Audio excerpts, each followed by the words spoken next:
there. But if there's a time to risk, it's now. You are one win away from decoding Blacklist International. Welcome to Game 3 between Omega Esports and Blacklist International. This is winner takes all. Omega Esports, they decoded the Blacklist in Game 2, and now we're entering Game 3. Let's enter the Land of Dawn. Live free or die hard, that is what Omega wants in this composition that they have. And for you guys that are watching in that wants to chime in your opinions here, make sure you use the hashtag BeLegendary in the process so that you can be part of the conversation. We're in Game 3. Match point for both of these teams. It's all down to the wire. Nope. One mistake, one crucial maneuver could just give this series to whoever, and this is going to be OHEB versus Toshi in the XP lane. Correct me if I'm wrong. You are not wrong, sir. In the first, you know what? It's a Diggy. you were testing the viewers. You were testing the viewers if they were paying attention. Oh, we didn't even see it, but we heard it, and first blood goes to, and a second kill as well. You know what? This is a Diggy strategy. Are we even gonna call this anymore? Yeah, let's just leave it be. If anything, we're going to have to focus on the side lanes here. Toshi and OHEB. That is a side lane matchup that we want to look into as Edward takes down Kenji in the side lane. I told you.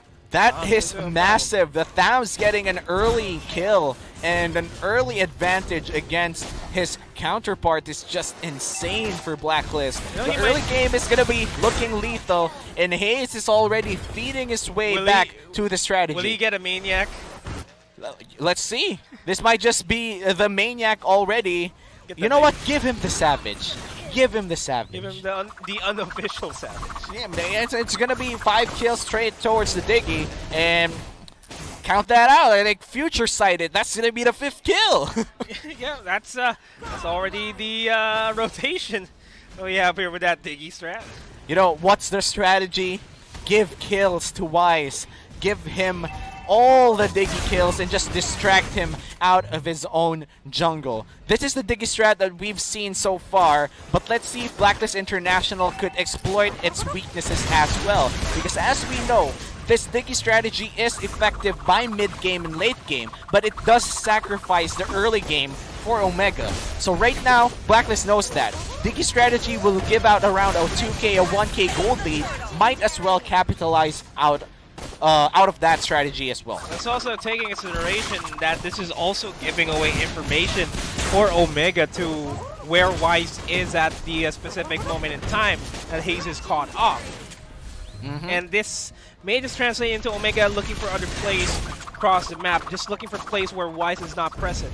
And speaking of plays where Wise is not present, this is still pretty much just focusing on Wise. Start game as OHEB takes down Kenji once again. This is just massive for Blacklist. That's the 2nd kill. Hajizi trying to get back 1 kill towards the table, but that's an execute on the turret. And Blacklist, they're playing to their advantages in the early game. They know for a fact that the weakness of this Diggy strategy is the early game. And right now, they're ahead by 2,000 gold, almost 3,000 gold here. They need to make sure that they get objective after objective. And from downtown, that's going to be a kill with the flame shot. Kobe, as... Yeah, we're not going to call the Diggy kills. Not going to call the Diggy kills, but commend Curtizi for that turnaround, fadeaway, flame shot 360 layup. Oh man, that's a lot of add-ons. Might just be a 10 out of 10 if it were a dunk. But you know, it's a very long-range skill shot. He landed it. Credits to Curtizi to getting 1 kill back for Omega. They need to approach this methodically, surgically even, for Omega, because this Diggy strategy is gonna start to kick in a few minutes from now. But what they do in that window of time that they actually want to close the gold lead is the essential part of this Diggy strategy. If they're not able to do that by mid-game, the Diggy strategy will just fade away in darkness, and you don't want this. This is a winner-take-all. As Curtizi able to secure another kill onto Eson on that Kagura, and Curtizi is slowly proving to be a problem here for Blacklist International. Over to the back line, Hayes once again on that Diggy. Will try to take down Wise, and this is the opening that Toshi wants. Toshi will get the Blood Orb down and will get the kill. Off of that, as Toshi gets 3 micro stuns there, the knockup is real to try to keep themselves alive, but the damage output is still not enough here for Toshi. No more mana for Toshi, though. As well, yeah, no more mana, just enough to Blood Orb out of there, and Toshi will get taken down.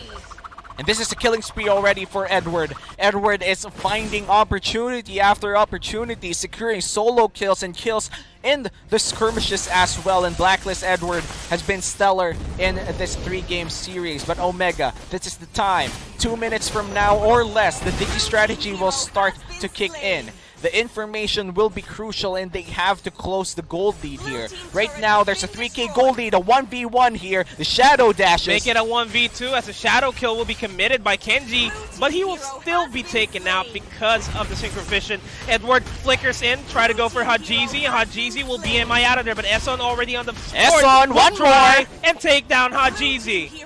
Man, those basic attacks are just hurting Omega right now, and this isn't helping them at the most part. They have a Digi strategy, the mid game is kicking in, they want to close the gap already, but their side laners are giving off kills that are unneeded.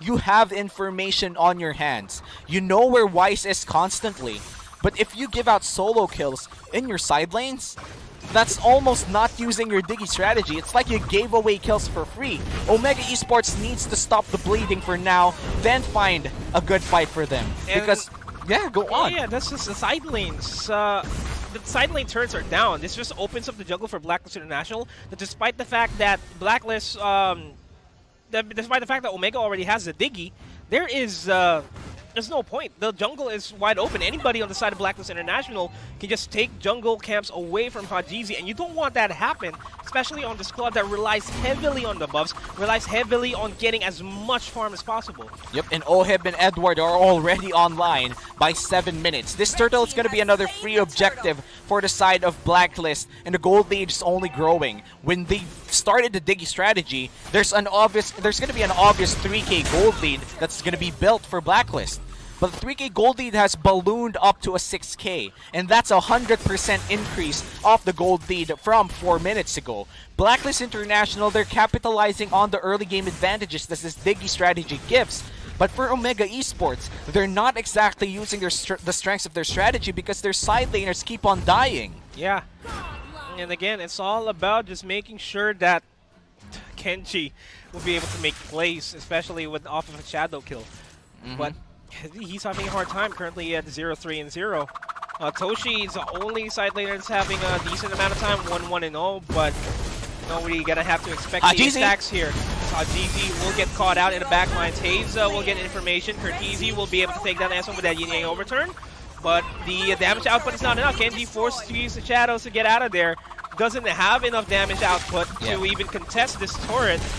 And this is a tier 2 turret going down. They will siege up the mid lane inhibitor turret as well without any contestants whatsoever. Yep, and this just might be a 4-for-1 if Hayes dies here, but that was just a 3-for-1 exchange for the side of Blacklist International. In Omega Esports, they're already bleeding too much.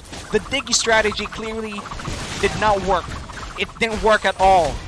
They got the information, but what for? The Digi strat has always been the bane in the back of the necks for the side of their bodies and the chink in the armors for a lot of the teams that we have here in the Season 7 of the MPL PH. And Blacklist, they don't mind. They definitely don't mind. They welcomed it. They embraced it with open arms. And right now, Kenji, half HP. Hajizi might just find it. Edward Kenji very low on HP. Pops out the shadow kill and still gets traded out by Edward. This is great for Omega. They finally get the kills that they need, but in exchange, Kurtizi goes down. It's a 2-for-2, all things considered. It's 2-for-2 still. Kills going to Omega is a kill nonetheless. They are severely hungry for gold, and the turtle still goes to Blacklist.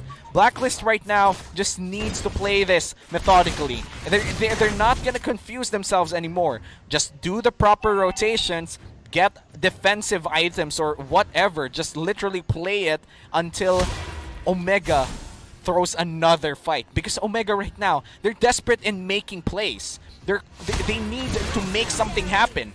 It's the contrary for Blacklist. Yeah, Blacklist, just say, come whatever may, we'll deal with it, we're used to it. we know how to play against the Diggy strat. And we're seeing it now. We're just, yeah, the information is being given away to them, but who cares? Will they be able to take down this turret? Yes. Will they be able to siege up the inhibitor turret in the bottom lane? Definitely. Definitely. And Hayes, despite him being the Diggy, not really. We haven't seen a single Time's Journey there, but that is a good Zaman force to take the kill on the Curtizi. Edward takes down Hajizi in the process, as well as Toji. This is game. Blacklist International actually securing the fastest game that we have this entire season. What a game. And I hate to do this, but I'm quite disappointed on Smart Omega right now. They definitely did something in game 2. They were stellar in that game too, but before we discuss that, look at this. Look at the smiles on the faces, still undefeated. Yeah, this winning moment is brought to you by Master. Hindi sila na GG. Instead, they brought their clay game with Master Secreto ng mga guwapo.